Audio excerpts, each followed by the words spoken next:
elevating the discussion while talking about the things that matter most. You're listening to Society and the State, Life, Liberty, and Your Pursuit of Happiness.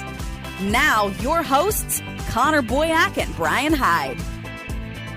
Okay, listener, can you fight sexism with sexism? This is the question that I want to pose for Brian and I to discuss today. This is going to be a quick episode, but this has been really gnawing at me lately. I'm going to use, Brian, a specific example. In our state, and these types of organizations exist everywhere, there's a group called Real Women Run. And the whole idea is to train women to run for public office and how to do campaigns, and we need to get more women involved. They're all about electing women. And every time I see that, I wonder what the public reaction would be to an organization called Real Men Run. And we're going to train men. Men need to stand up. We need to empower men more. You would be tarred and feathered for saying anything like that, right? It would trigger a lot of people. Absolutely.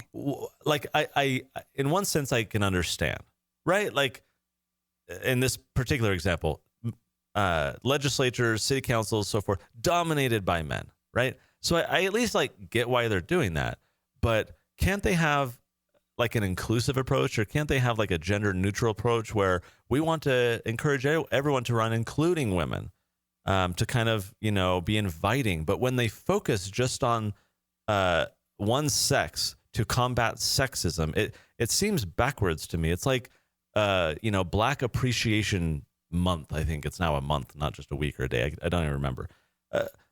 Imagine the fury if we had a White Appreciation Month, right? Yeah. Am I wrong here? Like this No, kind of. I'll give you a good example of it. This is Pride Month. As we record this, LGBT pride is on display pretty much everywhere you go. Lots of companies are bravely coming out in support of a cause that already has very widespread public support. But there they are. Exactly. So some guys in Boston have applied for a permit, and I guess they're going to hold a straight pride parade. There we go. And I'm just going to have to ask the question. So is this going to be an excuse for them to express pent-up sexual energy? Are they going to be waving sex toys around and flouting, whatever, their preferences are? Because it seems unnecessary to me. And I mean that on both sides. For sure. If it's one thing to celebrate pride, but when we start breaking it down like that, it sounds like we're dividing up into little tribes. It does seem weird to me. Like, again, you can understand an oppressed minority, right? Like, we're finally coming out. We're reaching that point of societal acceptance where we can be open and we can declare ourselves and what we love and think and support and believe.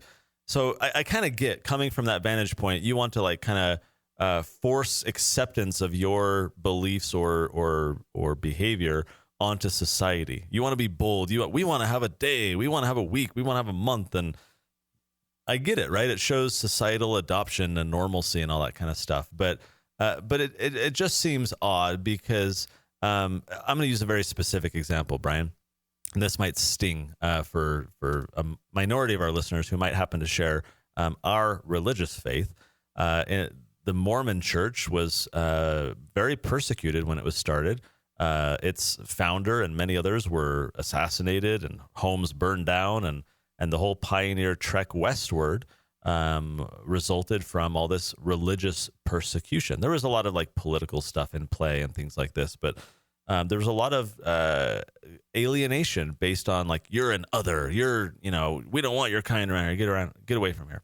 And now I find here in our state of Utah, where those who share our faith are a dominant, if not majority, influence in the state, that there is a tendency to want to treat other minorities the way that our ancestors were once treated. I'll give a very specific example. I see it with polygamy. So the mainstream Mormon church disavowed polygamy in 1890. And but there's some offshoots and some other little splinter churches here and there that still do it, even though it's illegal. And when I talk to people about that issue, disagree with it all you want, find it creepy. I can handle one wife, thank you very much. I can't imagine handling more than one. But whatever your position on it, as in our organization at Libertas, we've actually tried to get it decriminalized so it's not a felony. You don't want abuse, you don't want any fraud, anything kind of, obviously, but just people living like that, like it's been done throughout the world, throughout history. Our position is just don't treat them as felons. So as we've worked on this, I've talked with other people of our faith in the mainstream Mormon church who appear to want to dismiss and felonize and use the power of government to persecute and oppress this minority. So I kind of worry in some ways, Brian. Use the LGBT thing as an example. Went from minority, and I don't think they're ever going to be certainly a majority in the sense that actual LGBT people are going to be dominant in society. But in terms of like the very pro-radical LGBT in your face, et cetera, that can become a very dominant, if not majority, political force. And my sense is that trends like that can lead the oppressed minority to become the oppressive majority, right? And so then as we're fighting isms with isms, we're just kind of in this cyclical pattern where we got our ism from a minority to majority. Now we can, oppress everybody else to the way that we want to do things. When I see Antifa, that's exactly what I think of. We're fighting fascism with what?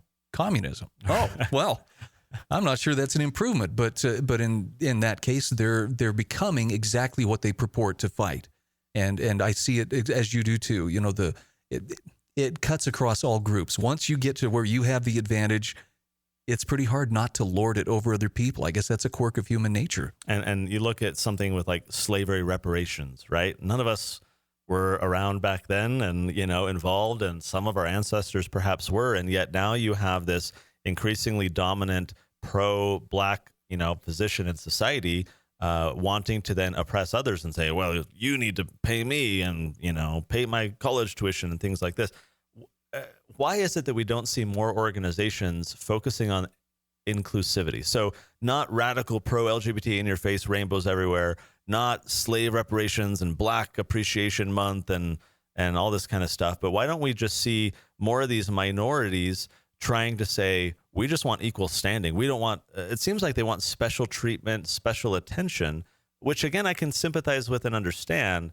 But what, do you have any thoughts? Why don't we see those minorities just saying, treat us equally? Like, is it not a winning message? Maybe that's not a very sexy thing to kind of rally the base, right? Well, I think part of it comes down to they want that acceptance, but they want it to be mandated. And I don't know the nice way to say this, so I'm just going to be kind of blunt. If it has to be forced, if it has to be coerced, it's not real. So all the acceptance of, LGBT causes and so forth that people are forced into accepting, or else bake that cake, that's not real. And you don't want those kind of forced associations. What you want are people who are willing to accept, I can see you and I have differences here, but there are some things where I see common ground, and based on that, I'm going to leave you alone to pursue happiness the way that you want to do it. I ask you to do the same for me. There's this kind of mutual respect right there, as opposed to, now I'm going to bring the power of the state down to make you do what I want you to do. And where you say it's not real, I think a very close parallel to that is when you force it, it's arbitrary. Consider, for example, the news that broke, a few months ago in California about requiring boards of companies to have at least one woman on the board, right? It's this desire. We need more women involved in business, and we need more, female participation in the economy, and whatever their arguments were. And so they're trying to force that balance, but it becomes completely arbitrary where now these boards are having to, get a token female who's just going to be, that doesn't inspire actual inclusivity. It doesn't address the underlying problems and reasons why maybe some women don't want to have the extreme work demands that a position, who knows what the arguments are and the reasons why. How would it feel to be that token individual, whatever, female or whatever, you're a token black gay friend, where it's like, I'm not here because you guys want me here or because I have merit that has brought me to this place, but because, we have to have one of you. Mm-hmm. So it's you. Welcome. And this is such a good point, Brian. I've thought about this a lot with anti-discrimination laws, right? You have this for protecting against gender and race, and now it's, sexual orientation in a lot of places. So the minorities say, we want to be protected. So, our landlord, if we're renting, can't kick us out, or my employer can't refuse to promote me or, hire me because I'm Black or Jewish or gay or whatever the issue is. Again, I sympathize with and understand the desire to want that protection and not be persecuted. But from a property rights standpoint, the landlord or the employer has the right, from my perspective at least, to affiliate and associate with whoever they want, as much as I might find something objectionable in what they do. But to your point, Brian, I think if I'm Mormon, and if I had an employer who's like, I hate Mormons, I wouldn't want to work there. I wouldn't want the state to force him to continue to promote me and pay me and work in that environment. I would want to like publicly shame him, right? Call him out, post a Yelp review, who knows what.